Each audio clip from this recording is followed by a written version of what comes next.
Hi friends, welcome to the ScrapbookPal YouTube channel. I'm Kim and I'm going to share some Halloween cards using some honeybee stamps stuff today. If you're new here, we would love to have you click subscribe and click the bell to get notifications every time one of us uploads a new video. So these honeybee stamps things are super fun. You can see here I've got some really pretty Spooktacular gems and some autumn pearls. You can see that there are lots of different sizes and colors in both packages. Very fun. Then I have this set that is called If the Broom Fits. There's a stamp and die set. This is Happy Halloween. Also has a stamp and die set. I love that there are dies available for each one of those sentiments in that stamp set. I love the custom look of that, and it's almost like you turn your stamp into a die cut. And this has a beautiful web stamp that is a perfect background for an A2 size card. Then this die set is called It's a Little Spooky. These dies are spectacular. They actually score the patterns into the dies when you cut them out, so they're pretty detailed and actually pretty fun. So I'm going to play with a few of these today. So I've got 2 cards that I want to make for you today using stuff from all of these sets. So I'm going to start out by doing my die cutting. So I grabbed some black cardstock. This is just scrap black. Whenever I do die cutting, I use up my scraps, and it's always such a great way to use up your scraps. So I just pull a few of these dies and cut them out in black. I also took some specialty paper. It was kind of a creamy color with some like dark brown speckles that I used to die cut a few of the other things out, and I just wanted to see what they all look like. Now, my plates are a little warped for my die cutting machine, so I am pretty careful about taping everything down. And here you can see all the fun, different, iconic dies that you get. These are classic Halloween images, and I love them. So you get lots of detail in there, and I think it's really fun. I did those in black just for fun. I thought it would look good to have like a silhouette look to it. So I decided to make the background on black cardstock, and I wanted the web to be in silver. So I used some Versamark ink and stamped it out. So that's clear, just the clear embossing ink. I'm using my tub of silver embossing powder, which I've had forever, and just covering it really well. I'm tapping it all onto a coffee filter, and I just fold that up and put it back in front of me so that I can grab that whenever I want to do some embossing.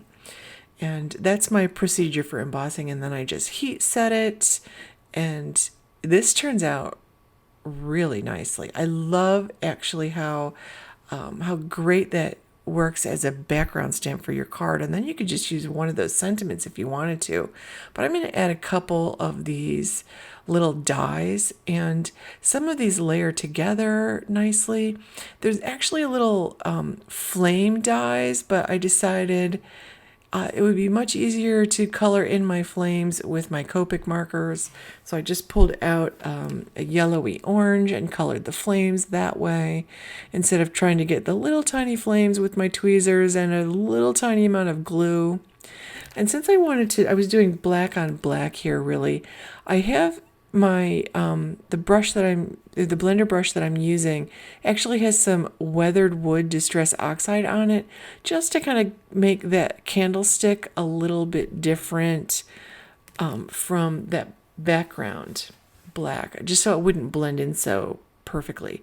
I love the shape of this Happy Halloween sentiment, and I pulled out one of the smaller, this says Trick or Treat. I didn't end up using the Trick or Treat, but I just wanted to see how it looked, and I thought about using it. So I'm using the dies here, and I really like the way this is almost like a stair step up. So I want to put a combination of the sentiment and a couple of those little dies that I cut out there, and I actually really like it. Here, I'm using some Spellbinders Best Ever Craft Tape to hold my dies in place, and I tend to use a piece a few times before it just gets too raggedy to keep using. So I'm just cutting these out, and you definitely want to look at these from the top to make sure you have a fairly even amount of white space all around the between the sentiment and the die. And then I'll run these through my machine, and you can see those off to the side there. So I have a piece of orange cardstock which I cut at 5.5 by 8.5. I scored and folded that at 4 1/4. I'm just adding this web panel which I have cut down to 4 by 5 1/4, so you can see a peak of that orange around the edge. It's a super bright orange, and I'm adding my sentiment with the scrapbook adhesive square foam pieces. I really like these scrapbook adhesive foams. Like, they come in a variety of sizes and strips and squares and circles, and I actually really like them. So I'm adding some of the smaller foam squares I have to the back of the skull that I did in that creamy white specialty paper I happen to have. And I've had that forever, so it's nice to be able to use up that. Again, when I do my die cutting like this, I use all my scraps.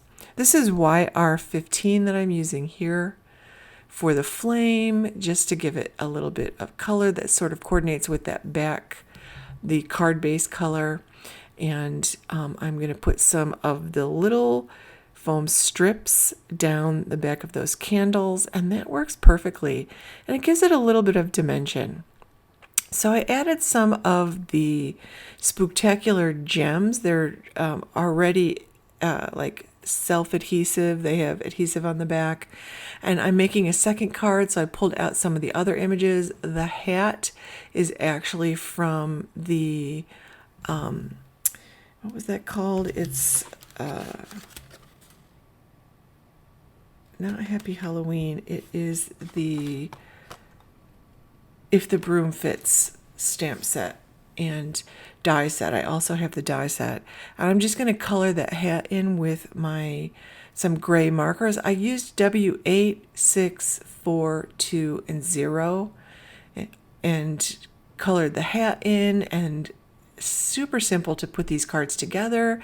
Added the sparkly bling with the orange gems, and I've got a nice pair of Halloween cards here. I'm super excited about it. And you'll find the links to all the stuff that I used here today below. And I hope you give this video a thumbs up and have a lot of fun with your fall and Halloween crafting. You can see there are lots of great products at ScrapbookPal to do that. Have a wonderful day, friends.